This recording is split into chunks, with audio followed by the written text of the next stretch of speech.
Marie-Georges Buffet. Merci, Monsieur le Président. Monsieur le ministre des Affaires étrangères, dans la dernière période, les tensions entre l'Algérie et la France se sont accentuées. Le gouvernement algérien a rappelé son ambassadeur et interdit le survol du territoire algérien aux avions militaires français en réaction des propos du président de la République et à la restriction des visas. Nous savons combien les relations entre nos deux pays sont complexes, de par notre histoire commune, faite de nombreuses tragédies. Et je veux ici évoquer les commémorations qui auront lieu dans quelques jours, rendant hommage aux victimes du massacre du 17 octobre 1961.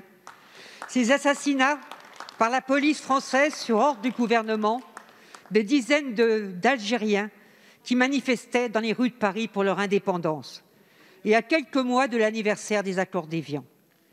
Mais le poids des drames passés ne doit emmener personne à son instrumentalisation d'un côté comme de l'autre. Derrière ces échanges difficiles de gouvernement à gouvernement, il y a un peuple, le peuple algérien, qui, pour beaucoup de femmes et des hommes qui le composent, aspire à la démocratie, à de profonds changements institutionnels. Toutes générations confondues, dans sa diversité politique, régionale, linguistique, le peuple algérien a mené un grand mouvement de révolte pacifiste, le Hirak. Cela fait 2 ans, et ce mouvement persiste, ses exigences sont toujours là. Il ne nous appartient pas de nous prononcer sur les revendications portées par l'Irak, sur telle ou telle réforme à mener en Algérie. Seul le peuple algérien est maître de son destin.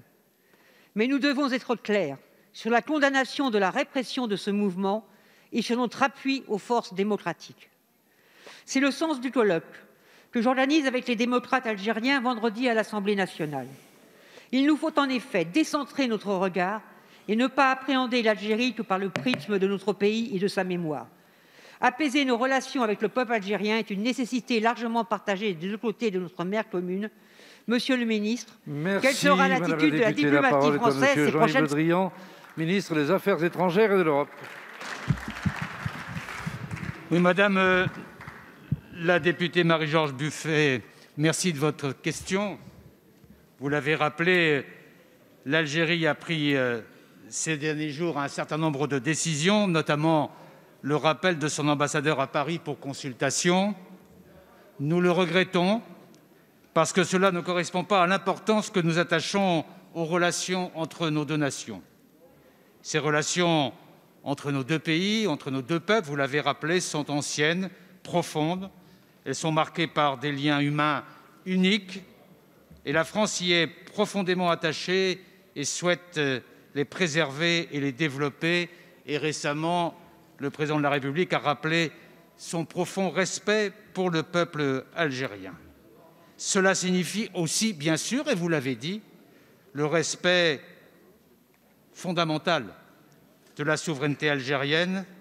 Cela veut dire aussi que c'est aux Algériens et à eux seuls de décider de leur destin et de définir les contours de leurs choix et de leurs débats politiques. Mais nous sommes convaincus de l'intérêt commun de nos deux pays à travailler ensemble sur tous les secteurs. Cette vision des relations entre nos deux nations, elle est, je crois, partagée par beaucoup de responsables algériens à tout niveau. Pour certains d'entre eux, j'ai eu l'occasion de travailler de manière approfondie au cours des dernières années sur de nombreux sujets d'intérêt commun et nous sommes toujours parvenus, même dans la difficulté, à trouver des solutions lorsque des problèmes sont survenus. Cela vaut aussi, je le dis ici, sur les questions migratoires. Alors, sur les questions de mémoire que vous avez évoquées, le président de la République a engagé une démarche d'amitié et de lucidité sur toutes les blessures de l'histoire franco-algérienne. Il a confié à M. Stora un rapport sur les mémoires de la colonisation et de la guerre d'Algérie. C'est sur ces bases-là et sur toutes les questions posées par vous-même que nous devons avoir une relation apaisée avec notre passé commun. Et je sais que vous voulez y contribuer. Éric Alauzet. Merci, Monsieur le Président.